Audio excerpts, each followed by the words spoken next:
Okay, well then listen. We don't want to leave New York out of this. We don't want to leave New York out of this. We want to make sure that we add them and bring them to the front of the congregation. So this is currently what's going on with the migrant crisis in New York. We already know that over in Chicago, Mayor Johnson is already spending an extended amount of money and they're approaching the $1 billion mark. Chicago is approaching over $1 billion of total spent in the migrant crisis that we can track and document, or that they're saying that they're tracking and documenting. And he's recently renewed a $100 million yearly staffing contract to assist the migrants over there in Chicago. And this is what's happening over in New York. New York City planning to continue using pricey Manhattan hotel rooms to house some of the city's 200,000 plus migrants. A new contract would make 14,000 rooms available, costing taxpayers over $300 each per day. That's on top of the $2.3 billion spent on housing migrants just since 2022. Let's do some math real quick. Give me a second. 14,352. Okay, because the only people that's getting rich out here in these streets is hotel owners, staffing companies, and the like. What is it, 14,352 at least? All right, so let's see if we can get there. Let's see if we can find out exactly what that looks like. I can pull that up on the screen. And we're going to do a little bit of math. We're going to do a little bit of math, make sure we all in the same space. All right, so let's see if we can get there. 14,000.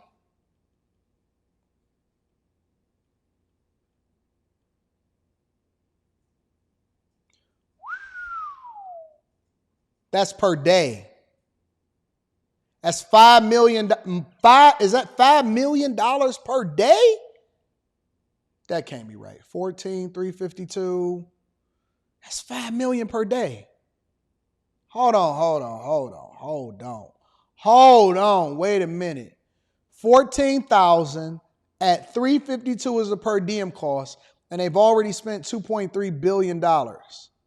And this is according to the New York City Department of Social Services and the New York Post. That's $5 billion per day. Oh my God. Oh my gosh. That's crazy. That's crazy, yo.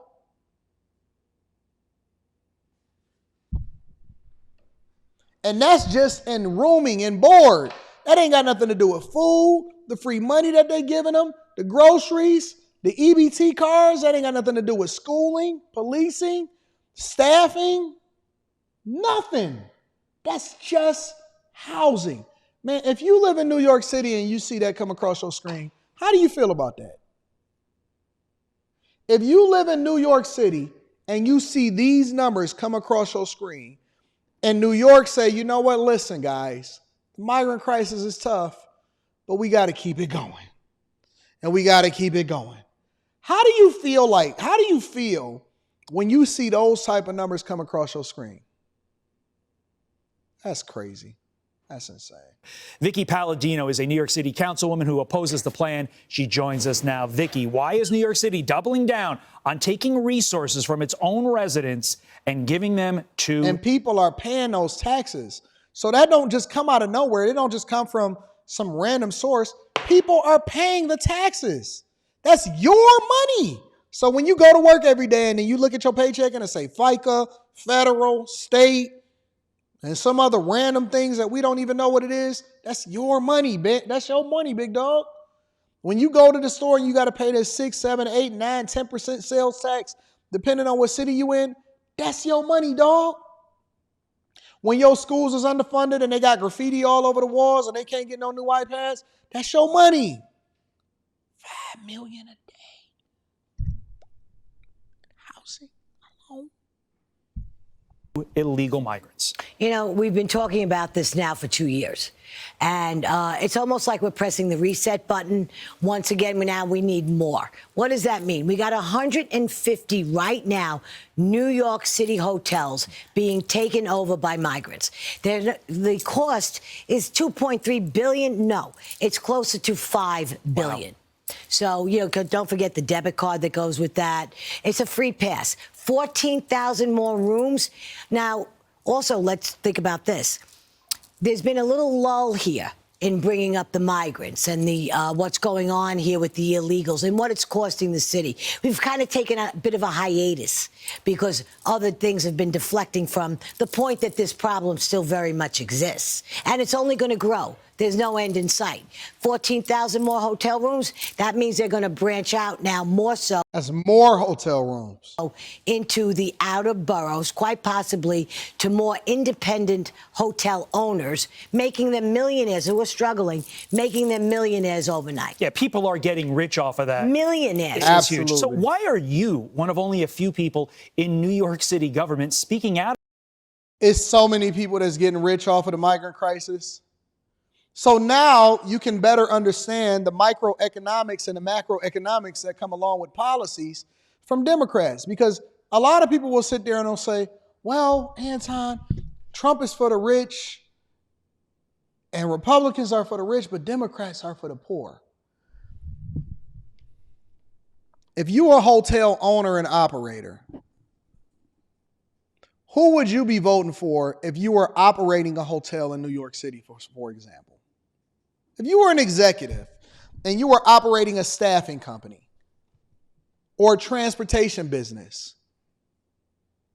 or you were one of the people that were a contractor for some of the schools that we see an influx of people coming into, or if you have a trash company in New York City, or again, you are a hotel operator and you are packed to capacity and the migrant crisis affects you in a positive way, who would you vote for and who would you lobby for in this election? And again, I want y'all to look at this through a lens that's outside of what you experience in your hood. Why do you think that there are so many donors? And I'm just only scraping the surface. There are so many people that benefit off of the government. There are so many people that benefit off of these crises. There are so many people that benefit off of these emergencies. There's so many people that benefit off of these bad policies. Let's be clear.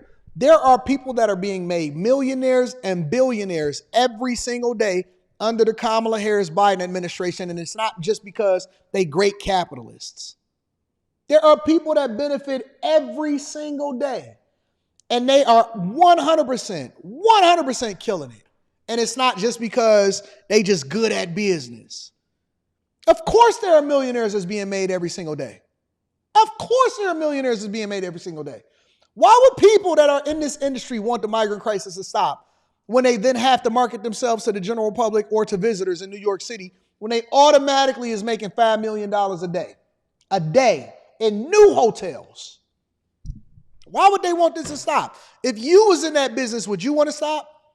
Would you want Trump to then start deporting illegal gang members and to stop the overflow of migrants onto the border? Would you want him to become president of the United States of America if that's going to stop your money train? Hell no, you wouldn't want it to stop.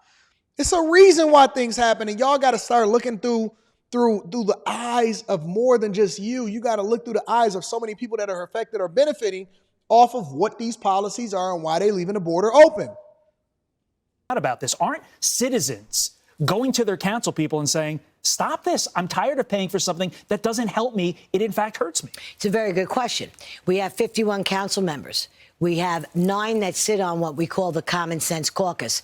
There are 3 Democrats that make up the Common Sense Caucus. The other 6 are Republicans. We're 6 Republicans in a radical, progressive city council. To my city council, if you were to ask any of the council members whose offices are remote, people go to their offices because they come to mine because they're not getting what they need service-wise from their city council members. Their offices are closed. So when you talk to my city council doesn't even think this is enough. Wow. This isn't. So the fact that it's killing tourism, killing our economy, we're looking at a $10 billion bill. And Hochul's going to come down here and dictate to us what we should do? No, absolutely not. Here's what the New Let me tell y'all something. When you go in your next hotel room, look at this. There's going to be, usually it's like a little plastic holder on the back of the door. In some hotel rooms, it's not necessarily true in Vegas. Sometimes it's in a closet. Sometimes it's on the back of the door. Depends on the type of hotel that you book into and where you're booking at, right? But a lot of times you'll see a plastic holder, and then it'll also have a piece of paper in there that says what the average market rate or what the rate should be for that particular hotel, even if you got a discount, even if you got it on a Tuesday, whatever it is, there usually is somewhere posted in the room the market rate for what that hotel is. Do with that information what you will. York City Department of Social Services says in a statement to us, quote, while this is a new competitive solicitation, it will simply replace an existing emergency contract and not add 14,000 additional units on top of the existing capacity while allowing DHS That's on to top of continue what they already been running up, and they saying it's over 200,000 illegal migrants over in New York City. Provide safe housing for newly arrived families and individuals as they work toward independence and the next step of their journey. I want to focus on that last part. Are those individuals who can't speak the language, have no roots here, are they independent now, tax-paying citizens, providing into the system as opposed to taking? Absolutely not. That's the biggest fallacy we've got going. Okay, now let's take the 100% of them and let's knock off maybe 20% that are actually looking for jobs to be able to work. But now what we have, they're driving around on these motor scooters and these motorized things, and they're doing delivery services in that. That's not the road. That's not the road to getting better or to making them advance in our society. We got kids who go to school who cannot sit in a classroom. I speak to my principals all the time. These kids are shifting and moving around because they've never had any kind of schooling. The language gap. We have one terrific school in my district that's failing now because they've got such a language barrier. That's insane, bro. This is absolutely insane. And again, the reason why we always are going to be dealing with this from the lens of a consumer or a lens of an entrepreneur is because we need to understand where the money is going. That's why this is the greatest show on earth.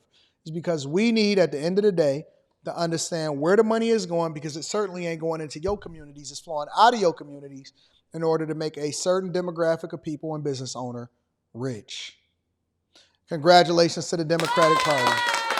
You've successfully fleeced tax owners or people that pay taxes in y'all state, and you've taken the money out of the pockets of the community in order to enrich y'all friends and y'all family.